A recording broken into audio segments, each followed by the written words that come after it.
Қайырлы күн достар, бұл халық аманаты жобасы. Біз бұл жобаға халық қалаулары, өңіріміздің партиядан сайланған облыстық және қалалық маслихат депутаттарын қонаққа шақырамыз. Депутаттар күнделігіндегі қоғамдық қабылдаулар, тұрғындар тілегі, мемлекеттік мекемелермен байланыс, депутаттық сауалдар туралы ашық әңгіме өрбітеміз. Сан алуан түрлі мәселе, бірақ барлығының мақсаты бір: естілу, шешімін табу. Бүгінгі қонағымыз облыстық маслихаттағы Аманат партиясы фракциясы жетекшісі, өрлеу біліктілікті арттыру ұлттық орталығы акционерлік қоғамы Батыс Қазақстан облысы бойынша кәсіби даму институты филиалының директоры, педагогика ғылымдарының кандидаты Измухамбетова София Салахиддинқызы. Қош келдіңіз. Рахмет шақырғандарыңыз үшін. София Салахиддинқызы, біз бүгінгі ашық әңгімемізді мына тақырыпта бастағымыз келеді. Енді қоғамдық қабылдауда сіз әр ай сайын өзіңіздің қабылдауыңызды өткізесіз.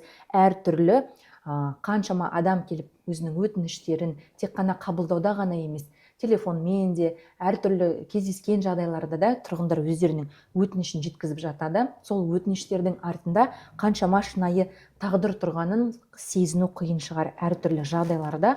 Оның ішінде кризистік жағдайларда шешім шығару қиын ба? Әрине, халықтың аманатын орындау бұл біздің жалпы депутаттардың басты ең бірінші міндетіміз. Сондықтан қоғамдық қабылдаудың өзі бұл үлкен жауапкершілік жүктейтін процесс. Облыстық мәслихаттың депутаты ретінде қоғамдық қабылдауды өткіземін айына бір рет. Сонымен қатар ассамблеяда да біздер 5-6 депутат сол ассамблеяда депутаттардың тізіміндеміз. Онда да қабылдаймыз айына бір рет. Әрине, адамдар көп қоғамдық қабылдауға келетін өздерінің өтініштеріменен әрқайсысын оның бәрін орындау кейде мүмкін емес. Кейде емес, жалпы мүмкін емес оның бәрін орындау. Себебі кейбір мәселелер ол біздің құзырымызда болмайды. Кейбір мәселелер қисынсыз жаңағы мәселелермен келетін жасыратын жоқ адамдар бар. Бізде көбіне көп әрине баспана мәселесі, жер дауы, немесе жаңағы алаяқтыққа, қаржылық алаяқтыққа алданғандар, тағы да басқа мәселелермен келеді. Енді менің тәжірибемде мен кәсіпкер емеспін, менде ешқандай шаруашылық кәсібі жоқ, бірақ тек қана еңбек ақыменен күн көріп жүрген депутаттардың қатарынанмын, жасыратыны жоқ мемлекеттік қызметтегі. Әйтсе де кейде жаңағыдай денсаулығына байланысты қаржы сұрап келген кезде мен шынымды айтайын, сондай кезде қиналамын. Барымша қолымнан әрине дәрі-дәрмек алып берген кездерім болды. Енді оның барлық жерде жариялап айтып жүрмейсің ғой енді. Бірақ кейде бір үлкен қаржылық қиындықтар кездескен кезде мен өзімнің әріптестеріме, басқа депутаттардан көмек сұраймын. Олар қолдайды. Сондай мәселелер болды. Енді әсіресе мына су тасқыны кезінде, содан кейін баспана мәселесіне мен келген кісілер көп болды. Мен ылғи да өзім ішімнен қуанып, марқайып есіме алам. 2 отбасына баспана алуға көмектестім. Екеуі де өзге ұлт өкілдері, үйлеріне су кеткен, өте қиналып келді. Құжаттарына байланысты қиындықтар болды. Рахмет әкімшілікке көмектесіп, құжаттарынан дұрыс жаңа комиссияның шешімін қайтадан қарап, дұрыс шешім қабылдап, екеуі де мәз болып рахметтерін айтып кетті. Көмектескен кезде бір мәселе оң шешімін тапқан кезде қуанасың, таба алмаса қиналасың. София Салахиддинқызы, бұл жерде мүмкін бір жадыңызда қалып қойған, жүрегіңізде орындалмай қалса да бір өзіңіз мұңайып қалған, бір есіңізде қалған бір жағдай болды ма осы тұрғындар өтініші негізінде?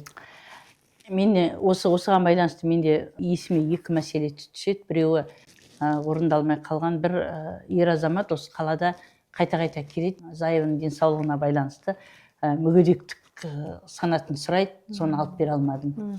Өйткені бұл жерде енді біз жаңа мүгедектікті беретін комиссияны да кінәлай алмаймыз, себебі оның бәрі заң аясында. Бізде әлі мына заңда пісіп жетілмеген жақтар көп әлі біздің заңдарымыз. Соның ішінде мына мүгедектерге арналған, мүгедектікті санатты беруге арналған да жаңа аурулардың тізімі болады ғой, диагнозда. Көптеген аурулар оған жатпайды. Сондықтан сондай бір қиын сәттер болды. Сол көмектесе алмағаныма, бірақ көріп отырмын ауыратын кісіні. Сондай бір қиын сәт есімде қалып қойды. Және бір есімде қалған жағдай, бір ер азамат келіп, әуелі өзі келіп кетті, артынша жаңағы жолдасы келді, екінші қоғамдық қабылдауға балаларына жұмыс сұрап, баласы мен қызына. Соның қызы жұмысқа екінші рет келгенде уже орналасқан екен, соның баласын қысқасы жұмысқа орналастырып бердім. Сол кісілер әлі күнге шейін қуанып, маған жаңағыдай ризашылықтарын білдіреді. Осы жерде мен қалалық білім бөліміне алғысымды білдіргім келеді. Қолдау көрсеткен, көмектескен, өте жақсы жұмыс жасап жүр дейді. Мен осындай бір жақсы мәселелер оң шешімін тапқан кезде әрине қуанасың. Тұрғынның өтінішін орындалғаны бізді де өте қуантады. Енді София Салхадинқызы, осы тақырыпты ары қарай қозғай отырып, осы бір тұрғындардың өтініші негізінде жолданған депутаттық сауалдарыңыз болды ма? Сол бағытта айтып кетейік, биылғы жылы қандай бағыттағы депутаттық сауалдарыңыз жолданды? Фракция жетекшісі ретінде де жалпы депутаттармен бірге мен өзіме бір тікелей депутаттық сауалға қосылғаным, үлес қосқаным бұл әуе жолдарына байланысты, авиабилеттерге байланысты, сол жаңа ұшақтардың мезгілсіз уақытта ұшуына, немесе билеттердің өте қымбат екеніне байланысты, әсіресе Fly Арыстан компаниясының тіркеуден өтуді қиындатқанына байланысты сауалдарға араластым. Сонымен қатар шекара маңындағы ауылдардағы мектептердің мәселесі жайлы, ондағы жаңағы бір шектеулі санды бала болу керек деген, мен осы мәселелерге байланысты араластым. Осы мәселелерге және пандемия кезінде, су тасқыны кезіндегі кейбір тұрғындардың мәселелеріне депутат ретінде араласуыма тура келді. София Салхадинқызы, сіздердің депутаттық сауалдар жолдаған кезде мемлекеттік мекемелер депутаттарға ашық па? Мемлекеттік, енді мен өзім мысалы бір шаруам тіреліп мемлекеттік мекемелерге хат жолдап, мемлекеттік мекеме басшыларына мен көбіне көп шынымды айтайын, хаттан гөрі өзім барып сөйлесіп, сол адаммен кездесіп сөйлесуді жөн көремін. Сол маған, білмеймін, мүмкін біздің бұрынғы кездегі өзіміздің дәстүріміз шығар, қалып қойған. Мен барған жерде ашық қабылдайды мекеме басшылары. Мен ешқандай мына кісі қабылдамай қалып, мына кісілермен қиындық көріп жатырмын деп айта алмаймын. Басшылар жалпы қазір үлкен бетбұрыс өзгеріс бар. Талай рет есікті қағып кіре алмаған кездеріміз болды. Қарапайым мұғалім болып жүрген кезімде кейде бір басшыларға кіріп өзіңнің мұң-мұқтажыңды айта алмайтын, немесе оған айтып барсаң да оның санасына жеткізе алмайтын кездеріміз болды. Басымыздан өтті ондай. Ал қазір мен ойлаймын, бір жақсы бетбұрыс бар. Жалпы тек қана депутаттар емес, халықта біз бір нәрсені біреуден көруге әзір тұрамыз ғой, өзімізді кінәламаймыз, біреуден көруге әзір тұрамыз. Көп жағдайда басшылар анау, басшылар мынау, билік анандай, мынандай деп сынауға жақын тұрамыз, бейім тұрамыз, бірақ мен айтар едім, қазір билік бетін бұрды халыққа.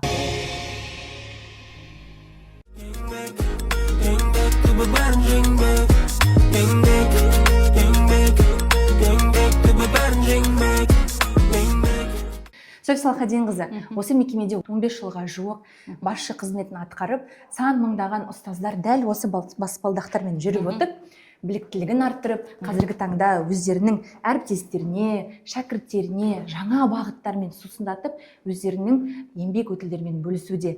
Осы басшылық қызметті атқару сізге қиындық туғызған жоқ па? Осы институтқа 2011 жылы мен Өтебай Құспановичтан қабылдап алдым институтты. Менің ұстазым, тәлімгерім деуге болады. Өтебай Құспановичтан осындай жастау кезімде, осыдан 14 жыл бұрын қабылдап алыппын осы институтты. Әрине, оңай деп айта алмаймын, оңай болды деп.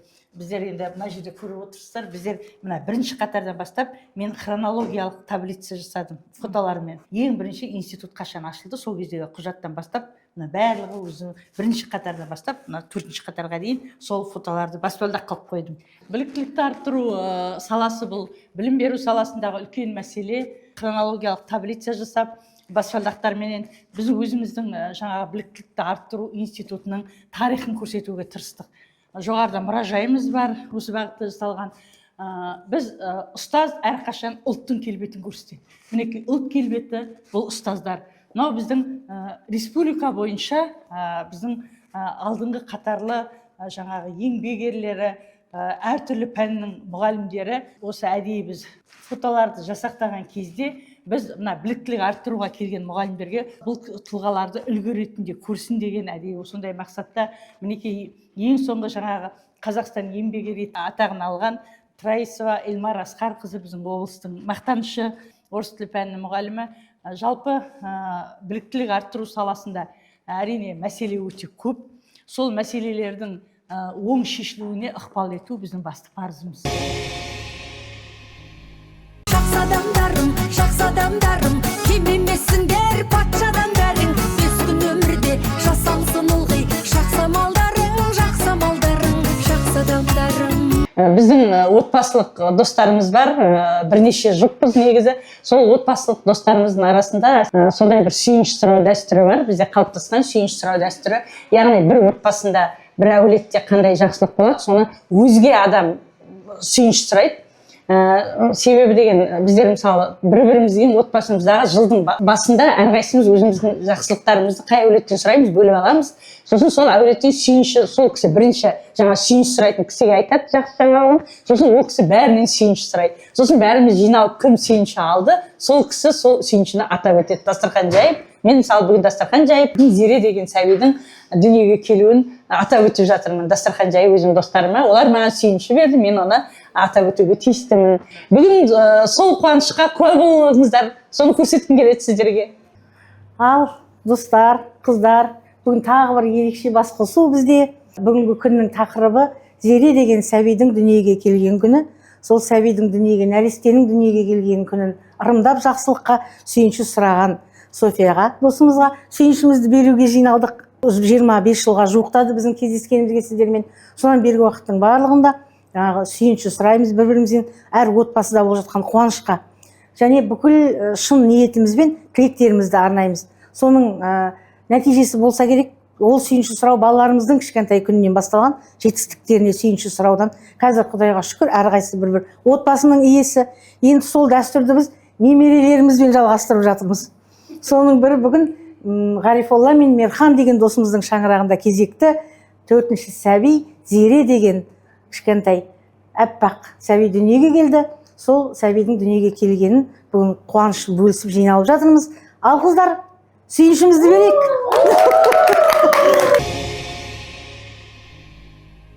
Депутаттық мәртебе емес, ол жауапкершілік әрине. Енді сол саясатта депутат болып жүріп адамдықты жоғалтпау қиын ба?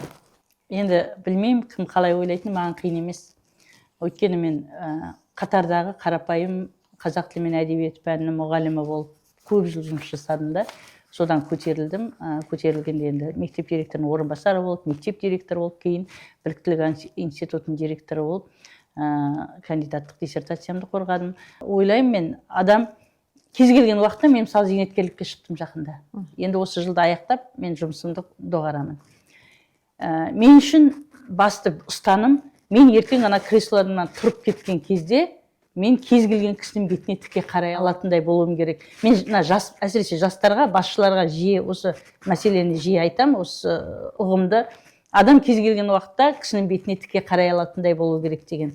Яғни сіз олардан мен өзімді жоғарымын деп санап тұрмай, барлық уақытта ол біреулер айтады, ондай тым қарапайым болуға болмайды, басынып кетеді деген. Кісіні басындырмау, ол әркімнің өзінің мінезіне, ұстанымына байланысты шығар. Барлық адам, барлық уақытта адам өзін бәрімен тең ұстау керек. Сондай уақытта сіз саясатта жүрсеңіз де, билікте жүрсеңіз де, сізге мен ойлаймын еш нәрсе қиын болмайды. Сондықтан мен ондай қиын деп айтпас едім. Өзіңізге байланысты. Жауабыңызға рахмет, София Салахаддинқызы. Енді сіз өзіңіз жаңа айтып кеткендей ардагер ұстазсыз. Көп балалы аналардың атынан да тағайындалған депутатсыз. Сол кісілердің үнін билікке жеткізу мақсатында, я осы өзіңіздің округыңызда немесе осы көп балалы аналардың мәселелерін құлақ түріп шешу жолдарын қарастырып жүрсіз бе? Я, әрине, жалпы көп балалы аналарға қазіргі кезде енді түрлі жағдайлар жасалып жатыр ғой. Біздің кезімізде көп балалымын деп есептемеймін, 4 бала көп емес қой деп ойлаймын да. Бірақ біздің кезімізде мен есімде, мен 4 балалы, көп балалы аналардың қатарында болдым, 4 балам болған кезде. Біздің балаларымыз, біздің кезімізде, біз көп балалы ана болып жұмыс істеп жүрген кезімізде бізде ешқандай шыны керек үкімет тарапынан, мемлекет тарапынан көмек қолдау болған жоқ. Мен әлі есімде бір балаға 400 теңгеден беретін еді.